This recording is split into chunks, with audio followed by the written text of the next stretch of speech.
Hey everybody, it's me and Sam. Doing what we're going to do, I wanted to do a daylight comparison to the Monocular videos that I put out, just so you guys have an idea of where I'm shooting and how far and how close these places are. I'm going to show you where I'm pointing the camera and what I'm looking at, and you'll be able to see the daylight. And where I'm seeing in the last video, there was a something pulsing back in the trees. I'm here in the daytime, in the daylight, and I look over there, and there's no neighbors in that area, right? There's no neighbors in that direction, but I mean, it is what it is. You don't know what you're looking at in complete darkness. All right, let's do it.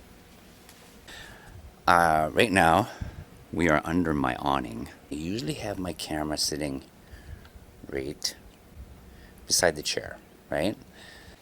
When I'm zoomed out as far as I can be, we're looking about here. Oh, maybe a little closer.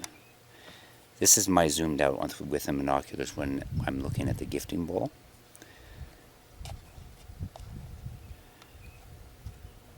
And it is quite a distance away from where I'm standing and from my house. I'm filming in that direction, and then I move my camera. This is just my front yard, right? And I will zoom in over there just so you have an idea of where the main road is from my house.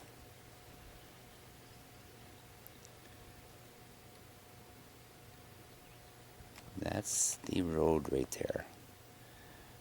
About how we see things with a monocular. And I'm moving my camera, moving my camera, moving my camera. Okay, and this is where, right here is where I'm seeing the pulse. It's either eye shine or it's something pulsating. But when we zoom in over there, there is no neighbor over there. That's trees way far in the back in the distance. There's no lights there. The neighbor,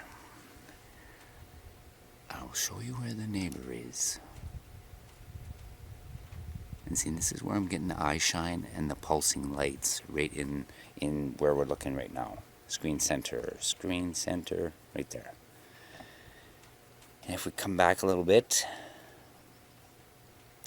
neighbors are over there.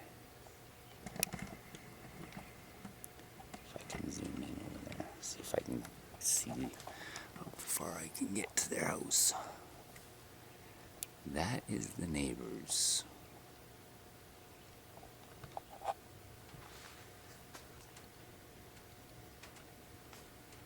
And that is 2 miles from where I'm standing. The pulsing orbs and stuff are right over there, just on the other side of that stone. Right in there. Okay, what makes me think that it is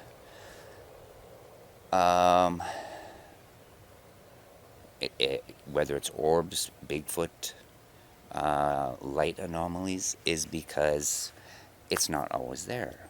There are nights when I've come out and filmed right from this spot, looking over that stone, and there's nothing there. There's no eye shine, there's no pulsing orbs or light coming from that area. And like I said in the video, my eyes are not seeing this. I look down at my screen and I can see these orbs or these pulsing orb type anomalies, these lights, right? And this is where it's coming from. So I know now it's not the neighbors. The neighbors are over there. And then we'll take a little walk. See, this is a fairly big yard, right? I sometimes film that way as well.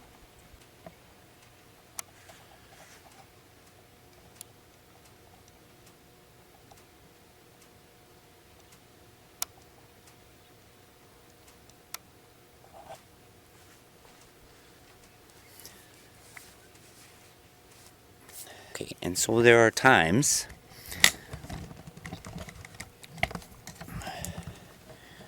where I take my camera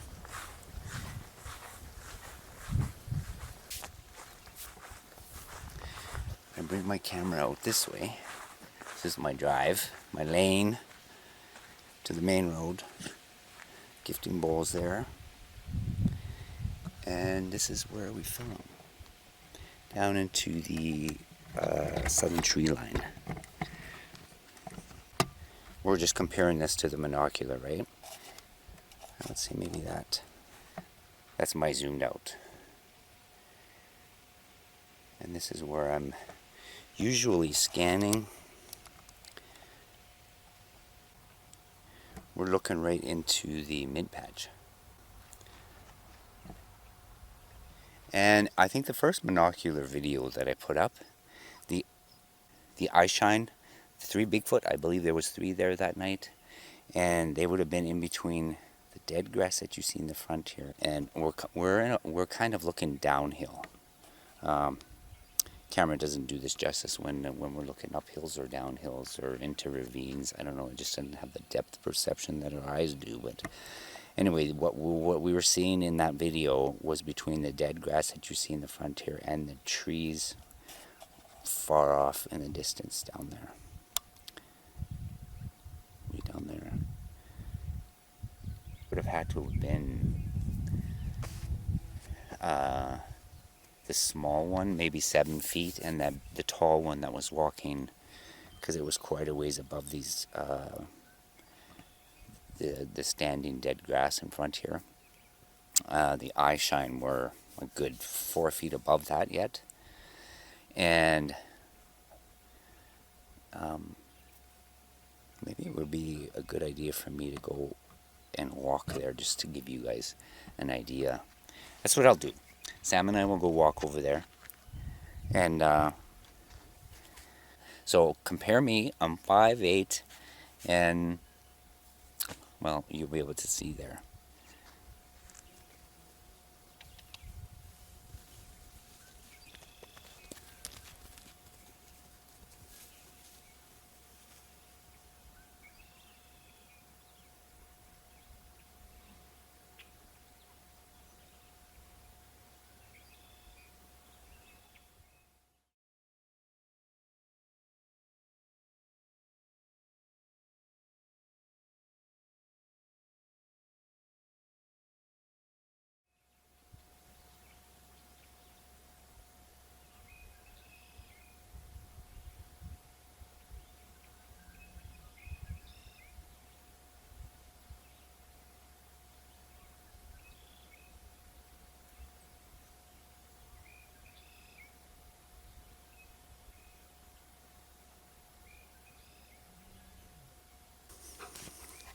Good boy.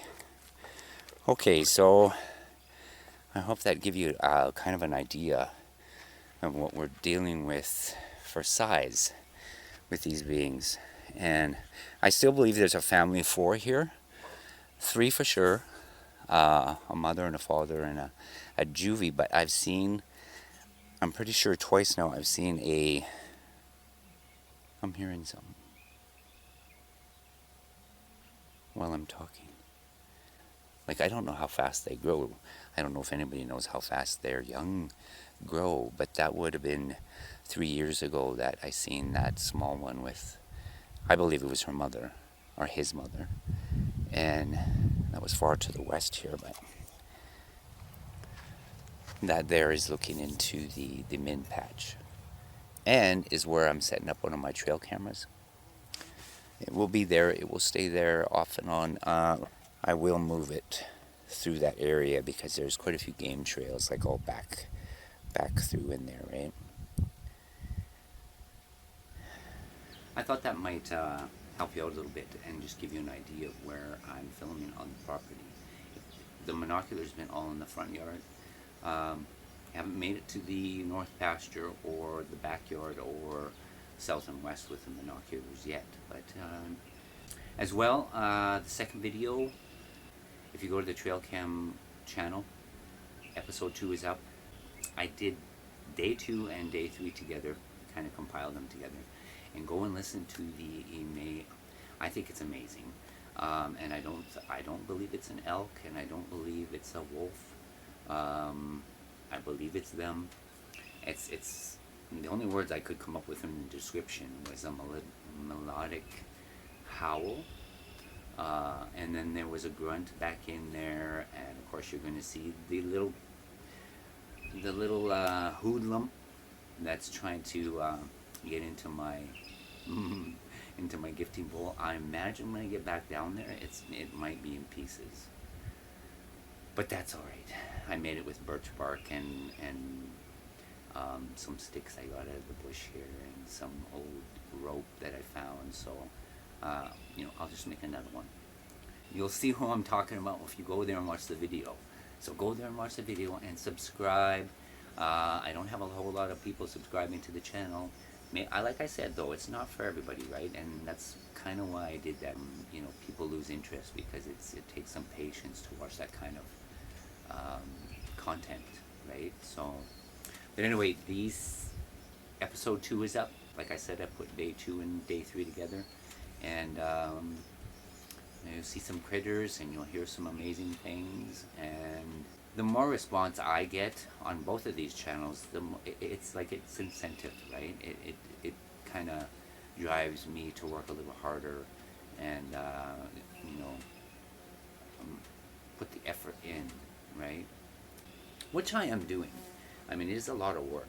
It's a lot of work to do something like that, especially something like this when you're going out and you're walking the trails and carrying the gear and packing your gear up, and then the money that you put into equipment. But if you're losing interest or you're not gaining anything, it's just am I spinning my wheels, right? Am I just spinning my tires, and am I getting nowhere, or am I going nowhere? I really believe that I have a story to tell here. What's going on with the Bigfoot here and the other locations, the other clans that I go and see. But I am going to keep on and just plunk away at it. I'll leave it there. I just wanted to give you an idea of where this is like give you a daylight version of where I'm filming at night, right? And see you in the trees.